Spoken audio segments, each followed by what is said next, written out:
बोलिए शंकर भगवान की जय। भगवती मैया की जय। श्री शिव महापुराण के अंतर्गत रुद्र संहिता, जो कि द्वितीय संहिता है, और इसके खंड पार्वती खंड, जो कि तृतीय खंड है, इसके अध्याय 19वें में आज हम प्रवेश करेंगे, और जिसमें वर्णन है भगवान शिव की नेत्र ज्वाला से कामदेव का भस्म होना और रति का विलाप, देवताओं द्वारा रति को सांत्वना प्रदान करना और भगवान शिव से काम को जीवित करने की प्रार्थना करना। नारद जी बोले, हे ब्रह्मन, हे विधि, हे महाभाग। ब्रह्मन विदे महाभाग किम जातम तदन्तरं कथय त्वं प्रसादेन तां कथां पापनाशिनी।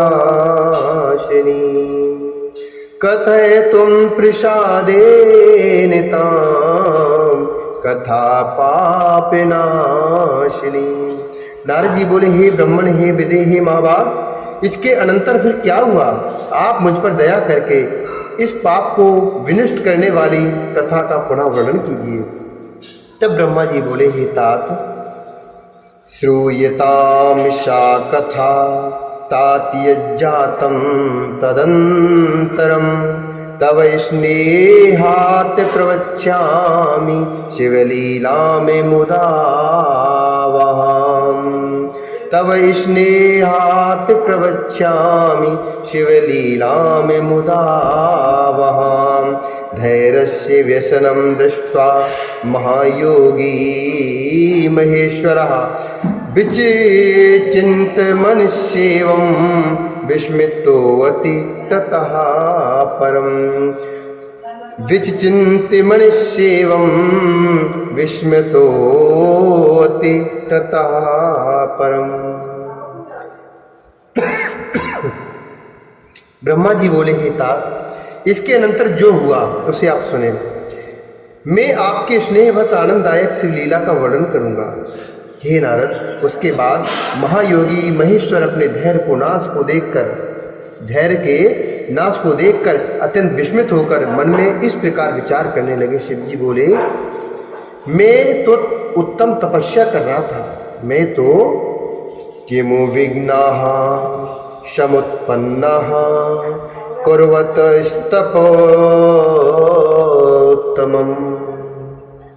किमु विघ्नाः समुत्पन्नाः कुर्वतस्तपोत्तमम्। केन मे विकृतं चित्तं कृतमत्र कुकर्मणा।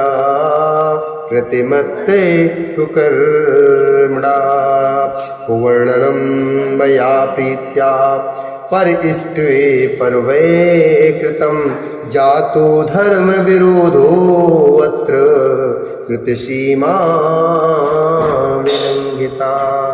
जातो धर्म विरोधो अत्र श्रुतसीमा विलंघिता। शिव जी बोले, मैं तो उत्तम तपस्या कर रहा था, उसमें विघ्न कैसे आ गया? किस कुकर्मी ने यहाँ मेरे चित्त में विकार पैदा कर दिया है? मैंने दूसरे की स्त्री के विषय में प्रेम पूर्वक निंदित वर्णन किया। मैंने दूसरे की स्त्री के विषय में प्रेम पूर्वक निंदित वर्णन किया। यह तो धर्म का विरोध हो गया और शास्त्र मर्यादा का उल्लंघन हुआ। ब्रह्मा जी बोले, तब सज्जनों के एकमात्र रक्षक महायोगी परमेश्वर शिव इस प्रकार विचार कर शंकित होकर संपूर्ण दिशाओं को देखने लगे, संपूर्ण दिशाओं की ओर देखने लगे। इसी समय वाम भाग में बाण खींचे खड़े हुए काम पर उनकी दृष्टि पड़ी। वह मूढ़चित्र मदन अपनी शक्ति के गर्भ से चूर होकर पुनः अपना बाण छोड़ना ही चाह रहा था कि हे नारद, उस अवस्था में काम पर दृष्टि पड़ते ही परमात्मा ग्रीस को तत्काल क्रोध उत्पन्न हो गया और हे मुनि, इधर आकाश में बाण सहित धनुष लेकर खड़े हुए काम ने भगवान शंकर पर अपना दुर्निवार तथा अमोघ अस्त्र छोड़ दिया। परमात्मा शिव पर वह अमोघ अस्त्र व्यर्थ हो गया। कुपित हुए परमेश्वर के पास जाते हुए शांत हो गया। तदंतर भगवान शिव पर अपने अस्त्र के व्यर्थ हो जाने पर मनमत को बड़ा भय हुआ। भगवान मृत्युंजय को देखकर उनके सामने खड़ा होकर वह कांप उठा। हे मुनि श्रेष्ठ, कामदेव अपने प्रयास के निष्फल हो जाने पर भय से व्याकुल होकर इंद्र आदि सभी देवताओं का स्मरण करने लगा। हे मुनीश्वर, कामदेव के स्मरण करने पर वे इंद्र आदि सब देवता आ गए और शंभु को प्रणाम कर उनकी स्तुति करने लगे। देवता स्तुति कर ही रहे थे कि कुपित हुए भगवान शिव के ललाट के मध्य भाग में स्थित तृतीय नेत्र से बड़ी भारी आग की ज्वाला तत्काल प्रकट होकर निकली। वे ज्वालाएं ऊपर की ओर उठ रही थीं। वह आग धू धू करके जलने लगी। उसकी ज्योति प्रलय अग्नि के समान मालूम पड़ती थी। वह ज्वाला तत्काल ही आकाश में उछलकर पृथ्वी पर गिरकर फिर अपने चारों ओर चक्कर काटती हुई कामदेव पर जा गिरी। हे साधो, क्षमा कीजिए, क्षमा कीजिए। यह बात जब तक देवताओं ने कही तब तक उस आग ने कामदेव को जलाकर भस्म कर दिया, उसको राख कर दिया। उस वीर कामदेव के मारे जाने पर देवताओं को बड़ा दुख हुआ। वे व्याकुल होकर यह क्या हुआ, यह क्या हुआ, इस प्रकार कहकर जोर जोर से चिल्लाने लगे, चित्कार करते हुए रोने बिलखने लगे। उस समय घबराई हुई पार्वती का समस्त शरीर सफेद पड़ गया। उस समय घबराई हुई पार्वती का समस्त शरीर सफेद पड़ गया और सखियों को साथ लेकर अपने भवन को चली गई। कामदेव के जल जाने पर रति वहां क्षण भर के लिए अचेत हो गई। पति के मृत्यु जनित दुख से वह मरी हुई की भांति पड़ी रही। थोड़ी देर में चेतना आने पर अत्यंत व्याकुल होकर वह रति उस समय तरह तरह की बातें कहती हुई विलाप करने लगी। रति बोली, मैं क्या करूं, किं करोमि क्व गच्छामि, किं कृतं देवतैः, किं करोमि क्व गच्छामि, किं कृतं देवतैः, मतस्वामिनं समाहूय नासा नास्यामासुरोद्धतम्, मतस्वामिनं समाहूय नाश्यामा शुद्धतम। रति बोली, मैं क्या करूं, कहाँ जाऊं, देवताओं ने क्या किया, मेरे उद्धत स्वामी को बुलाकर उन्होंने नष्ट करा दिया।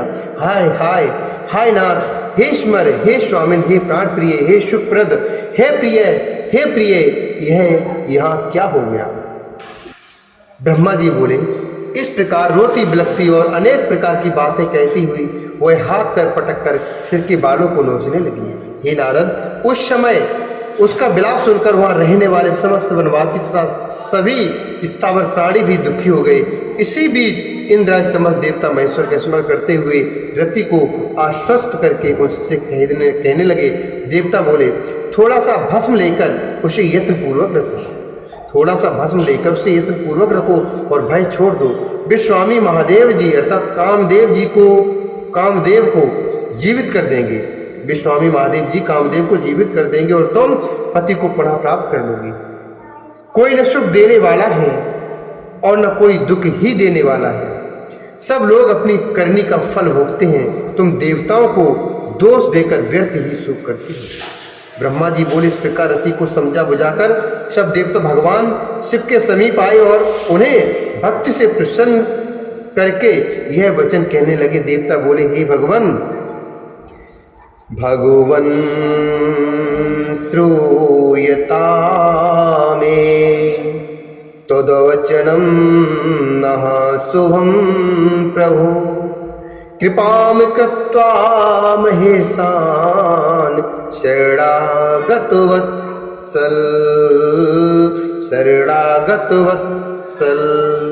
देवता बोले, हे भगवान, हे प्रभु, हे महेशान, हे शरणागत वत्सल, आप कृपा करके हमारे इस वचन को सुनिए। हे शंकर, आप कामदेव के कृत्य पर भली भांति अत्यंत प्रसन्नता पूर्वक विचार कीजिए। हे महेश्वर, काम ने जो यह कार्य किया है इसमें उसका कोई स्वार्थ नहीं था। हे विभो, दुष्ट तारकासुर से पीड़ित हुए सब देवताओं ने मिलकर उससे यह कार्य कराया है। हे नाथ, हे शंकर, इसे आप अन्यथा न समझे। सब कुछ प्रदान करने वाले हे देव, हे गिरीश, साध्वी रति अकेली अति दुखी होकर विलाप कर रही है, आप उसे सांत्वना प्रदान कीजिए।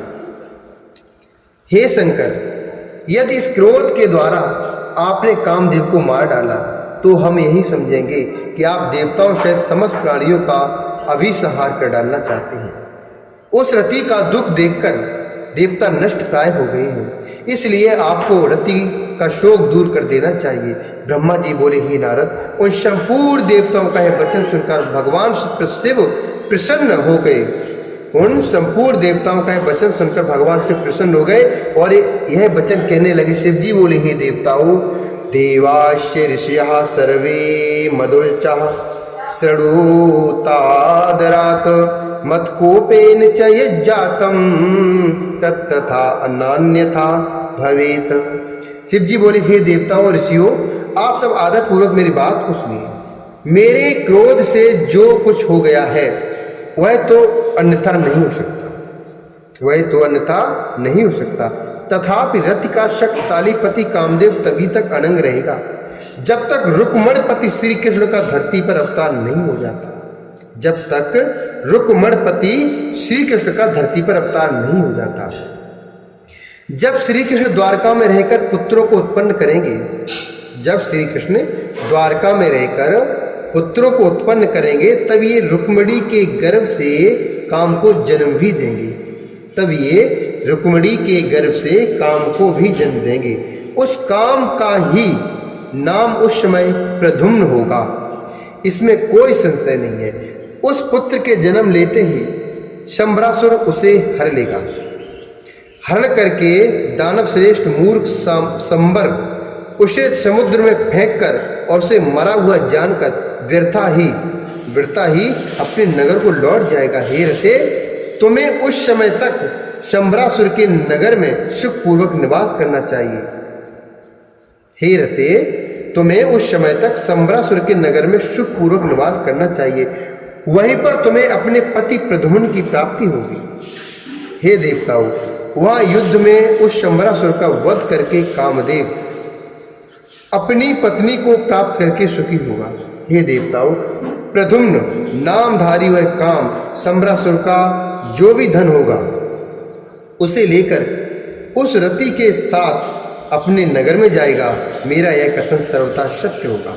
ब्रह्मा जी बोले, हे नारद, शिव जी की यह बात को सुनकर देवताओं के चित्त में कुछ उल्लास हुआ, कुछ हर्ष पैदा हुआ और वे सिर झुकाकर उन्हें प्रणाम करके दोनों हाथ जोड़कर उससे कहने लगे। देवता बोले, हे देवादिदेव, हे महादेव, देव देव महादेव करुणा सागर प्रभु, शीघ्रम जीवय कामम त्वम रक्षो प्राणानिरतिर्हर। हे देवादिदेव, हे महादेव, हे करुणा के सागर, हे प्रभु, हे हर, आप कामदेव को शीघ्र जीवित कर दीजिए तथा रति के प्राणों की रक्षा कीजिए। ब्रह्मा जी बोले। देवताओं की यह बात सुनकर सबके स्वामी करुणा के सागर परमेश्वर से प्रसन्न होकर पुनः कहने लगे। शिव जी बोले, हे देवताओं, हे देवा सुप्रसन्नो जीवस्यामि चान्तरे, हे देवा सुप्रसन्नो जीवस्यामि चान्तरे, कामाशमदगणो भूत्वा व्यरिष्यति नित्यसः। शिव जी बोले, हे देवताओं, मैं बहुत प्रसन्न हूँ, मैं काम को सबके हृदय में जीवित कर दूंगा और वह सदा मेरा गढ़ होकर विहार करेगा। हे देवताओं, आप लोग इस आख्यान को किसी के सामने मत कहिएगा, आप लोग अपने स्थान को जाइए, मैं सब प्रकार से आप लोगों के दुख का नाश करूंगा, आप लोगों के दुख का निवारण करूंगा। ब्रह्मा जी बोले। इस प्रकार कहकर रुद्रदेव देवताओं के स्तुति करते करते ही अंतर ध्यान हो गए। तब सभी देवता अत्यंत प्रसन्न तथा संदेह रहित हो गए। हे मुने, तदंतर रुद्र की बात पर भरोसा करके वे देवता रति को आश्वासन देकर तथा उससे उनका वचन कहकर अपने अपने धाम को चले गए। हे मुनीश्वर, तब वह काम पत्नी शिव के बताए हुए नगर को चली गई तथा रुद्र के बताए गए समय की प्रतीक्षा करने लगी। इत श्री शिव महापुराणे द्वितीयाम रुद्र संहितायां तृतीय पार्वती खंडे कामनाशु वर्णनम नामैकोनविंशोऽध्यायः। इस प्रकार श्री शिव महापुराण के अंतर्गत द्वितीय रुद्र संहिता के तृतीय पार्वती खंड में कामनाश वर्णन नामक 19वां अध्याय पूर्ण हुआ। बोले शंकर भगवान की जय, पार्वती मैया की।